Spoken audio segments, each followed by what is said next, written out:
Leitura do dia. Primeira leitura. Leitura do livro do profeta Jeremias. Jeremias disse: Eu ouvi as injúrias de tantos homens, e os vi espalhando medo em redor. Denunciai-o, denunciemo-lo. Todos os amigos observavam minhas falhas. Talvez ele cometa um engano, e nós poderemos apanhá-lo e desforrar-nos dele. Mas o Senhor está ao meu lado, como forte guerreiro.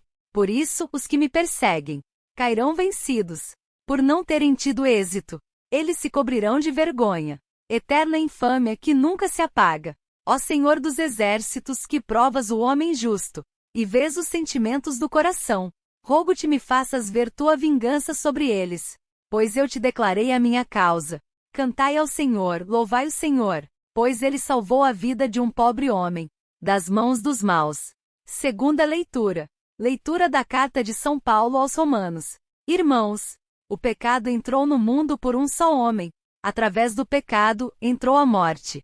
E a morte passou para todos os homens, porque todos pecaram. Na realidade, antes de ser dada a lei, já havia pecado no mundo. Mas o pecado não pode ser imputado quando não há lei. No entanto, a morte reinou desde Adão até Moisés, mesmo sobre os que não pecaram como Adão, o qual era a figura provisória daquele que devia vir. Mas isso não quer dizer que o dom da graça de Deus seja comparável à falta de Adão. A transgressão de um só levou a multidão humana à morte, mas foi de modo bem superior que a graça de Deus, ou seja, o dom gratuito, concedido através de um só homem, Jesus Cristo, se derramou em abundância sobre todos. Evangelho do dia. Proclamação do Evangelho de Jesus Cristo segundo Mateus. Naquele tempo, disse Jesus a seus apóstolos: Não tenhais medo dos homens, pois nada há de encoberto que não seja revelado, e nada há de escondido que não seja conhecido. O que vos digo na escuridão, dizei-o à luz do dia. O que escutais ao pé do ouvido, proclamai-o sobre os telhados. Não tenhais medo daqueles que matam o corpo, mas não podem matar a alma. Pelo contrário, temei aquele que pode destruir a alma e o corpo no inferno. Não se vendem 2 pardais por algumas moedas? No entanto, nenhum deles cai no chão, sem o consentimento do vosso Pai.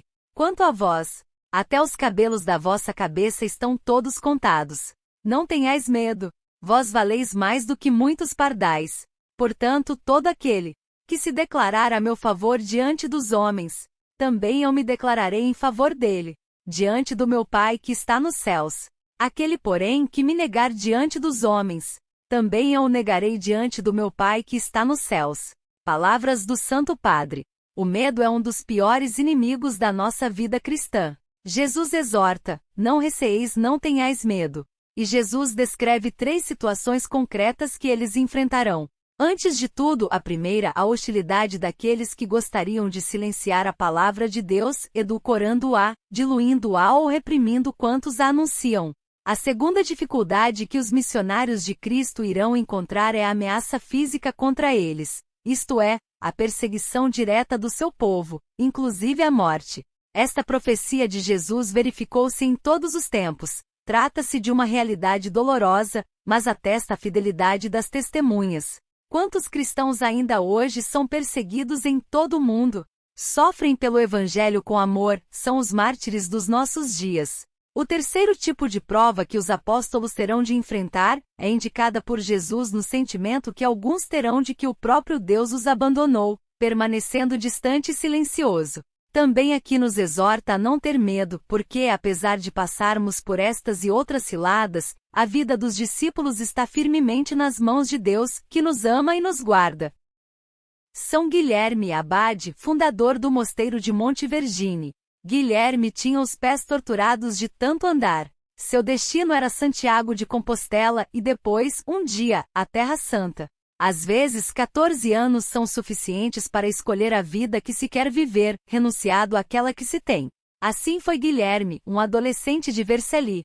Com 14 anos, fez uma coisa semelhante àquela que Francesco faria em Assis, mais de 100 anos depois. Deixou a vida opulenta riqueza da sua família, renunciou ao título nobiliário, vestiu um saio rude e partiu descalço e sozinho. Compostela torna-se uma etapa obrigatória de peregrinação para o homem do primeiro milênio. Por volta do ano 1099, Guilherme partiu para o Santuário Espanhol. Fez 5 anos de caminhada de pão e água, de silício dormindo no chão, de colóquio íntimo com Deus e de ardente anúncio do Evangelho ao longo do caminho. Meta impensável. A outra etapa de qualquer peregrinação na época era a terra de Jesus. Então Guilherme voltou para a Itália com o objetivo de partir para Jerusalém. Porém, o homem que planeja se defronta com as surpresas de Deus. O jovem encaminhou-se para o sul da Itália em busca de um navio. Mas, nas proximidades de Brindes, foi agredido por alguns ladrões. Naquele pobre peregrino nada havia a roubar. Decepcionados, a agressão se transformou em violência. Guilherme foi espancado e obrigado a interromper sua viagem. Ao recuperar suas forças, encontrou-se com João de Matera, o futuro santo, que havia conhecido antes, que lhe disse com decisão que por detrás da agressão sofrida poderia estar oculto um sinal maior: dedicar a sua missão de apóstolo na Itália. Guilherme refletiu e se convenceu, e em 1118, volta novamente para Irpínia, aos pés do Monte Vergine, que o escala até encontrar uma pequena bacia, onde se deteve.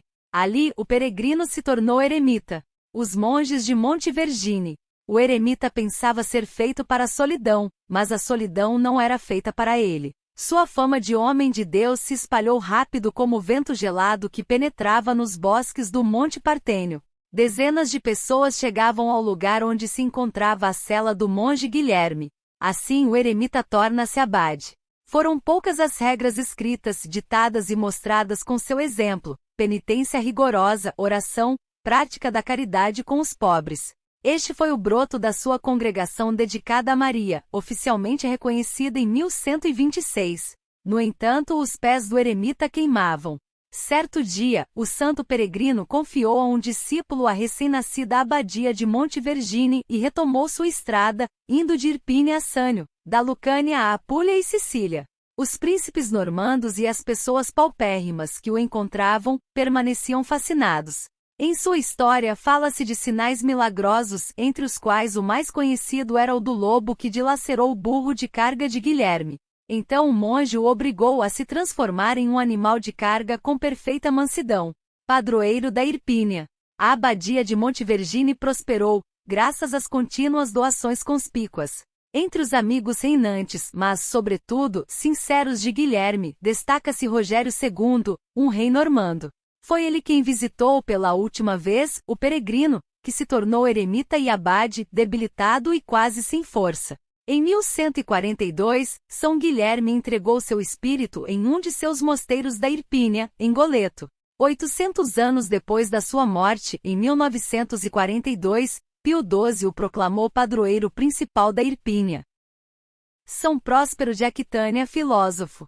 Próspero nasceu em Aquitânia e tornou-se monge leigo e teólogo em Marsella. Passou a vida defendendo as obras de Santo Agostinho, que conheceu pessoalmente por causa da heresia de Pelágio. Concentrou-se sobre a vontade universal salvadora de Deus e contra a predestinação. Faleceu por volta de 455.